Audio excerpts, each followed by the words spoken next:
안녕하세요. 책 속에서 자유를 찾은 흑노마드 이학주입니다. 오늘은 역행자 두 번째 시간이죠.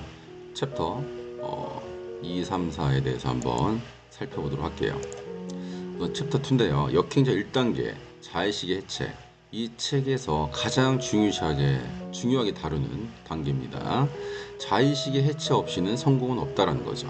자의식의 문제점은 결국 어떤 문제, 고난이 있을 때 자기 합리화 또 희생양을 찾고 그러다 보니까 발전이 없다는 거죠. 성장이 없다는 거죠. 그냥 솔직히 나의 어떤 실수 또는 단점 또는 무능력을 인정하라는 거죠. 여기서부터 이제 발전할 수 있는 씨앗이 심어지는 단계인 것 같아요. 자의식 해체의 결과는 자유가 된다는 거죠.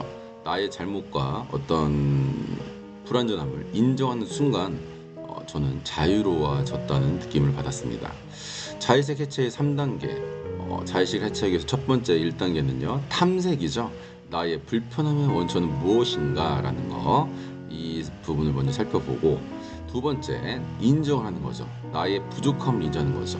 결국 나의 불편함이라는 것은 내가 누군가로부터 상대적인 어떤 박탈감, 비교 이런 걸 통해서 나오는 건데, 나의 부족함을 인정을 하면 편해진다는 거죠.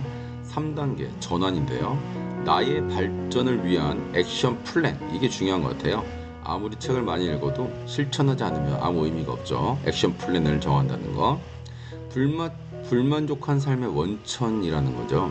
결국은 이제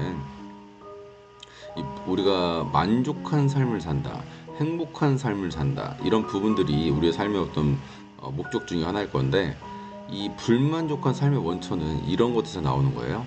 지나친 자의식, 내 마음을 너무 보호하기 위해서 객관적이지 않고 주관적으로 보게 되는 거죠.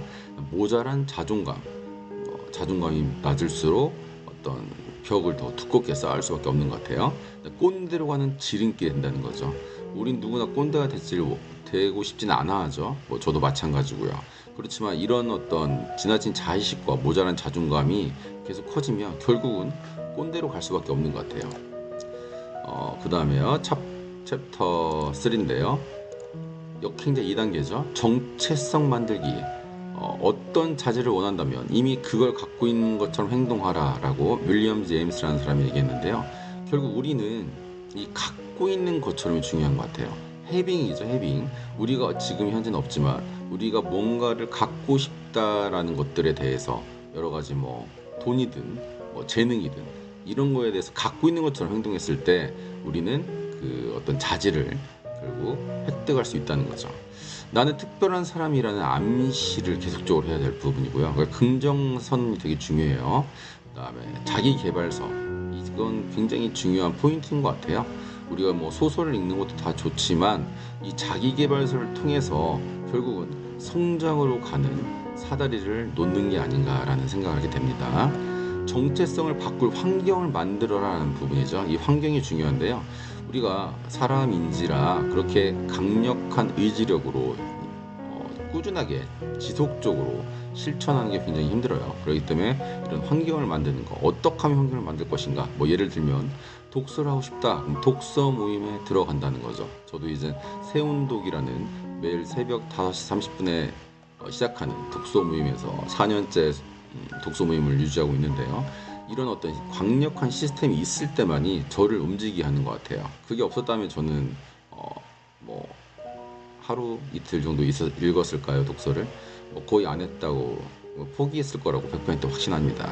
성장을 위한 자기 강제죠. 그 유튜버 이 자청이 했던 경험인데요.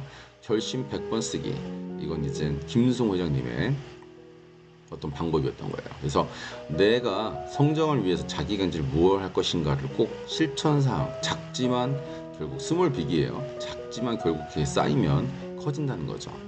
독서나 공약, 공동목표 집단에 들어가라. 이 공동목표 집단이라는 것은 아까 말씀드렸던 내가 뭔가를 원하는 같은 방향을 보는 사람들과 함께 한다는 이런 모임에 들어가는 게 되게 중요한 것 같아요. 악순환이 이제 사람이 살면서 이런 일들이 계속적으로 반복이 되는데요. 허황된 목표를 세우고 항상 실패를 하고 그 다음에 변명을 하게 되고 남 탓을 하게 되고 이런 것들이 평생 반복이 된다는 거죠. 그래서 이제 결국 이제 실패한 인생으로 끝날 확률이 커지는 거죠. 성장을 위한 나만의 불편한 환경은 무엇인가 라는 질문을 던져보면요, 아까 말씀드린 새운동, 그다음에 산책, 유튜브 포스팅, 우리가 아침에 칫솔질을 하는 것을 의식적으로 하진 않잖아요. 이런 어떤 힘든, 어떻게 보면은 불편한 것들을 계속 하다 보면 결국은 이런 것들이 양치하듯이 편한 어떤 본능적으로 무의식에서 하게 되는 순간까지 노력을 해야 될 부분인 것 같아요. 절대 그 수준까지 가기 전에 멈추면 안 되겠죠. 챕터 4고요. 그다음에 역행제 3단계 고요. 유전자 오작동 극복인데요. 클루지, 아까 이제 말씀드렸지만 책 제목이죠. 이 뜻이 뭐냐면 적응과 생존을 위한 엉망인 해결책이라는 거죠. 중요한 건 엉망인 해결책이에요. 엉망이지만 해결됐다는 거. 그렇지만 지금 현대 사회에서 문제가 많이 일어나는 거죠. 유전자의 장난을 깨닫고 극복하라는 거죠. 결국은 내가 마음속에서 일어나는 이 마음들이 결국 유전자의 장난에 의한 것이라는 것을 깨달았을 때 그걸 역행할 수 있는 힘이 생기는 거죠. 현재 우리는 잔머리 좋은 겁쟁이의 후손이다.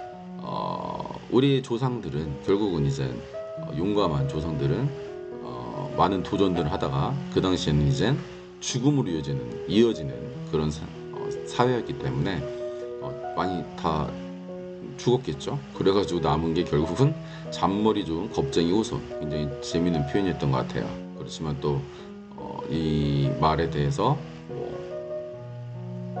특별히 반대할 수 있는 것도 아닌 것 같아요. 보고 싶은 대로 보고 듣고 싶은 대로 듣는 편견. 그러니까 우리가 사람이 굉장히 합리적이고 이성적이라고 이제 오해를 하고 있는데 결국 사람이라는 존재는 굉장히 감정적이라는 동물이죠. 그래서 이제 감정적으로 이제 모든 일들을 처리할 부분이 많은데 결국 이런 어떤 편견에 의해서 삶의 어떤 방향성이 내가 원하는 대로 가지 않는 경우가 많은 것 같아요. 부분만 보고 잘못된 선택의 희생양이다. 그래서 우리가 결국 전체를 봐야 되는 관점이 필요한데 그런 어떤 전체적인 관점이 아닌 부분만 보고 어떤 판단을 하다 보니까 잘못된 선택을 하는 경우가 굉장히 많은 것 같아요. 좀 더 천천히, 좀 더 조망할 수 있는 높은 곳에서 새 관점에서 볼 수 있는 그런 마인드가 중요한 것 같아요. 상대를 움직이려면 구체적인 상황으로 감정을 건드려라 라는 부분이죠. 이 부분이 이제 일종의 스토리라는 부분인데요.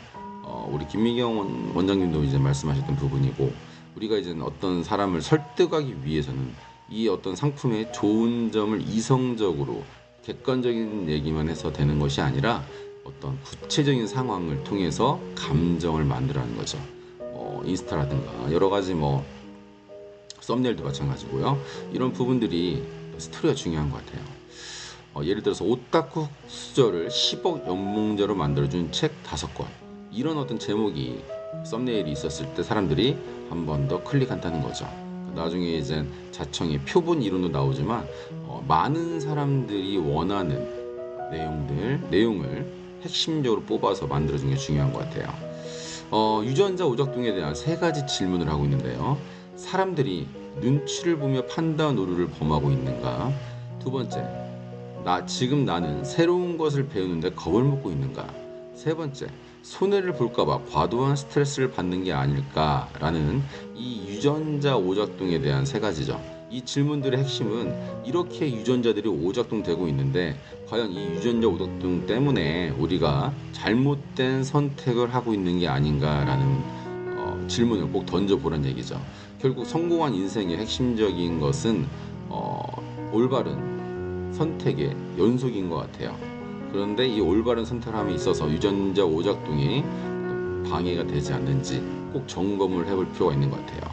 이 어떤 유전자 오작동을 깨달은 이 자청이라는 사람은 유전자 오작동 극복을 하기 위해서 유튜버를 시작했다는 거죠. 굉장히 중요한 거는 이 행동으로 옮겼다는 거죠. 실천, 아는 게 힘이 아니고 아는 것을 실천하는 것이 결국 진짜 힘이라는 것을 알고 있던 거라는 거죠. 그래서 도전함에 있어서 너무 장고 끝에 악수를 둔다고 오랜 생각은 오히려 안 좋은 것 같아요. 순리자의 길인 것 같아요. 오늘도 함께 해주셔서 감사드리고요. 다음 시간에 뵙도록 할게요. 감사합니다.